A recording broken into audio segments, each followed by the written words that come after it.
Halo, sebelumnya assalamualaikum warahmatullahi wabarakatuh. Untuk video kali ini saya akan sedikit membahas ya, materi di bab 8 ya, bab 8 yang mungkin di bab-bab sebelumnya sudah banyak dibahas mengenai menyajikan data kebutuhan, desain interior, menyajikan prinsip ya, kemudian gaya tema, dan menyajikan material ornamen bahan finishing, kemudian bisa menentukan bahan finishing, menentukan material ornamen, dan untuk yang terakhir di bab 7 adalah menentukan material dan ornamen ya.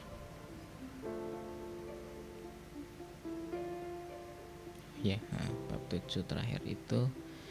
Sekarang di bab 8 saya akan membahas sedikit yaitu membuat gambar interior. Nanti juga akan saya sedikit singgung bagaimana nanti tugasnya. Jadi mungkin untuk tugas vlog itu nanti hanya sampai di bab 7 ya. Jadi nanti mulai di bab 8 mungkin akan mulai menggambar, menerapkan semua ilmunya. Jadi untuk bab 8 ini nanti sudah membuat gambar interior.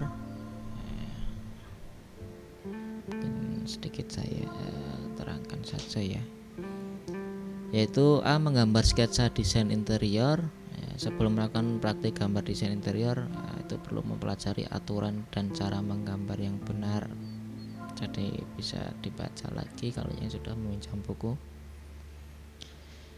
Yang pertama ada gambar perspektif. Ini hanya menyinggung di kelas 10 gambar teknik dasar.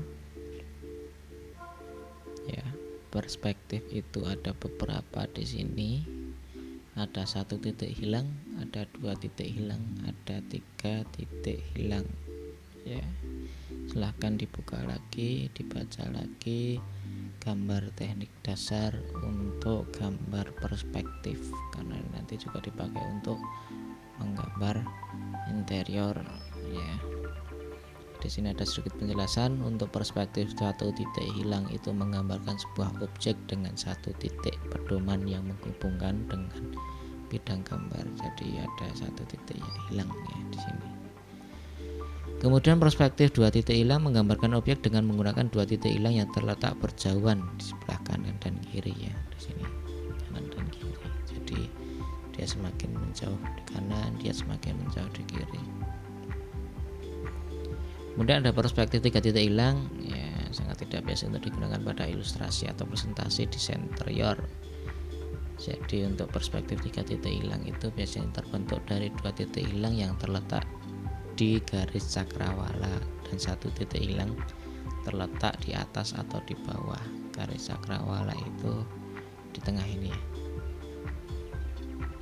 Jadi kesannya dia terlihat sedikit ke atas ya, sedikit ke atas dari objeknya. Kalau 2 titik hilang itu di tengah ini adalah garis cakrawala.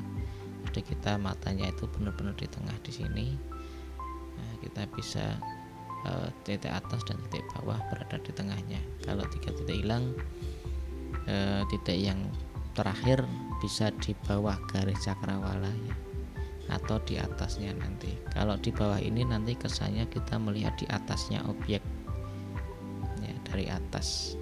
Kalau ini titiknya di atas ya, nanti kesannya kita lihat di bawah ya, di bawah.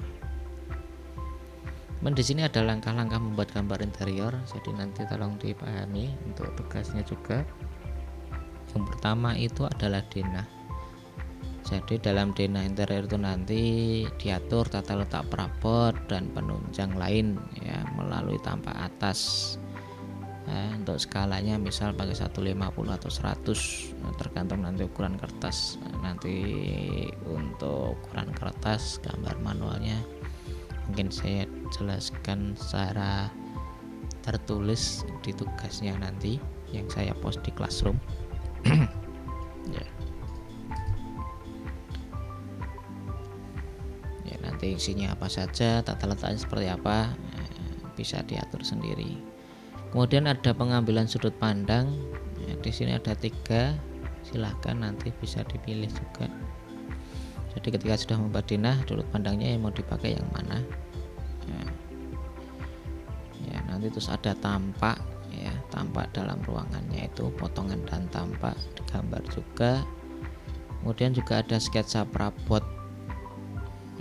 Sketsa prabot nanti dalam bentuk 3 dimensi ketika sudah menggambar sudut pandang, ya, sudut pandang seperti ini, nanti prabotnya kursi, meja dan sebagainya. Kemudian ada simbol notasi. Nah, ketika membadinah nanti bisa dipilih, oh, ruang keluarga, sofanya ukurannya berapa, pakai yang berapa. Jadi untuk gambar ini nanti semua harus skalatis, ya, ada skalanya, semua ada ukurannya, ya, tidak bisa sembarangan, ya. Ya, nanti kalau ada pertanyaan ukuran berapa ya bisa tanya, nanti materi atau sumber-sumber yang menentukan ukuran itu berapa ya bisa saya sampaikan juga.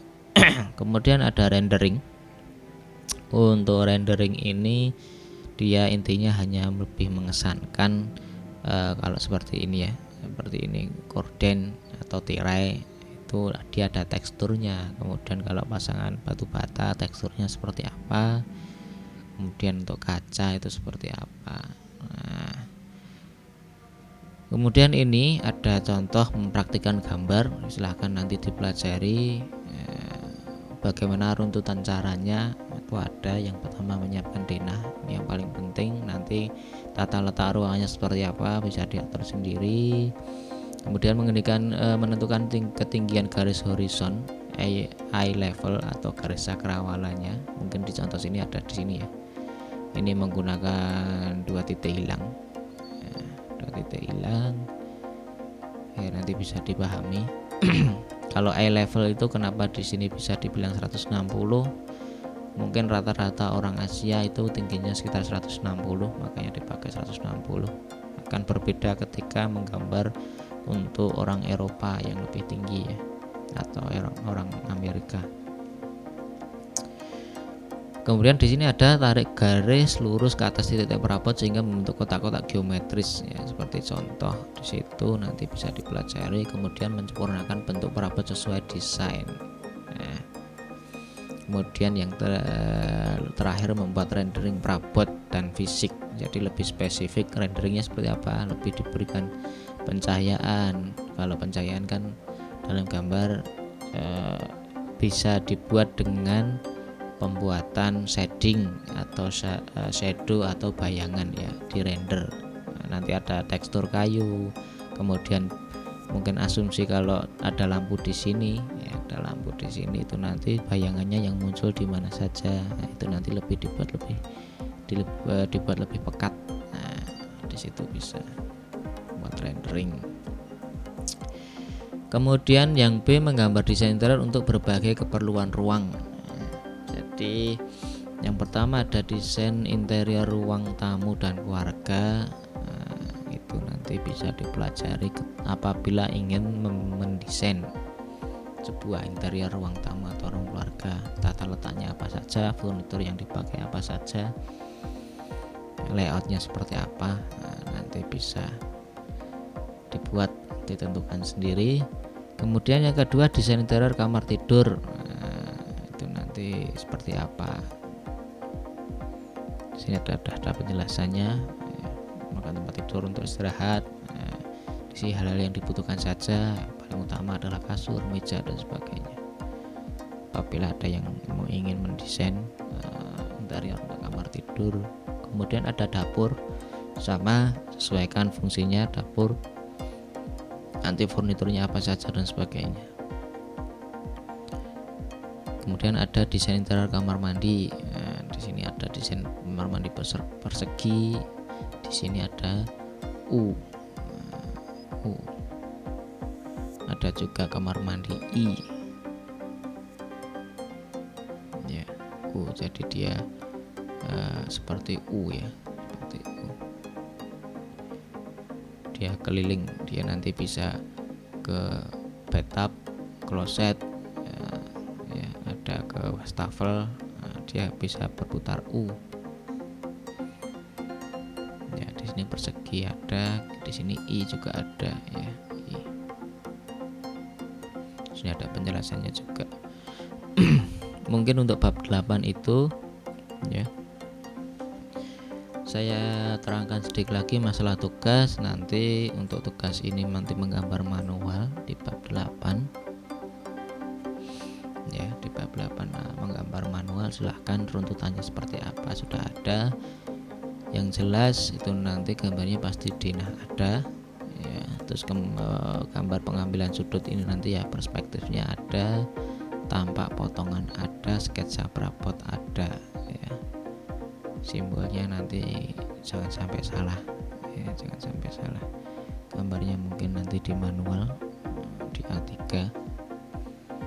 Untuk pengumpulan mungkin bisa difoto ya, nanti difoto flat dari atas ya. Nanti ketika selesai di semester kasar, untuk gambarnya mungkin saya minta saya kumpulkan itu sebagai bukti. Nanti secara digital bisa difoto, secara fisik nanti dikumpulkan ya. Di sini langkahnya juga sudah ada semua.